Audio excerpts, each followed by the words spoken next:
On s'intéresse maintenant au Market Movers Europe avec Antoine Fraisse-Soulier. Vous allez tout d'abord nous parler du CAC 40. Oui, alors le CAC 40 qui a commencé le second semestre par une hausse hebdomadaire de 1%, ce qui a permis à l'indice parisien d'enchaîner une cinquième semaine consécutive de hausse et surtout d'inscrire un nouveau sommet, depuis un an à 5630 points.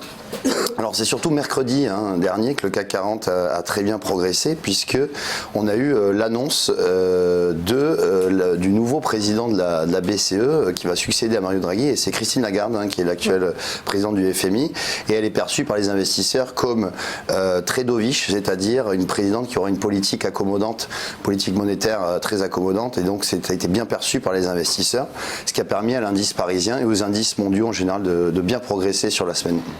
On passe maintenant à ArcelorMittal. Oui, tout à fait. Alors ArcelorMittal qui est le numéro 1 mondial de la sidérurgie et qui est très dépendant en fait du conflit, de l'évolution du conflit commercial entre la Chine et les États-Unis. Et depuis le G20, on a eu une trêve commerciale entre ces deux pays, ce qui a été bénéfique pour le titre.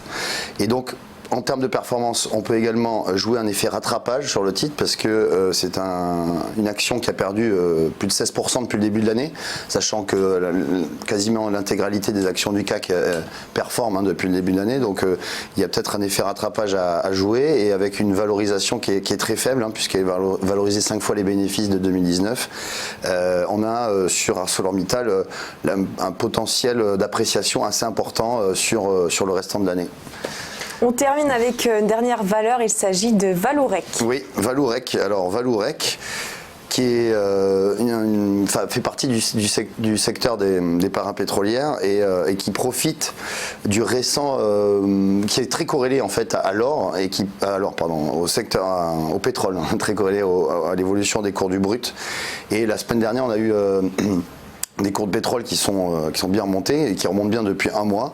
Donc on a un titre qui performe bien également, sachant que lors de l'annonce au premier trimestre de ses résultats, elle a confirmé de plutôt bons chiffres. Et la semaine dernière, elle progresse de plus de 8%. Donc on a un titre qui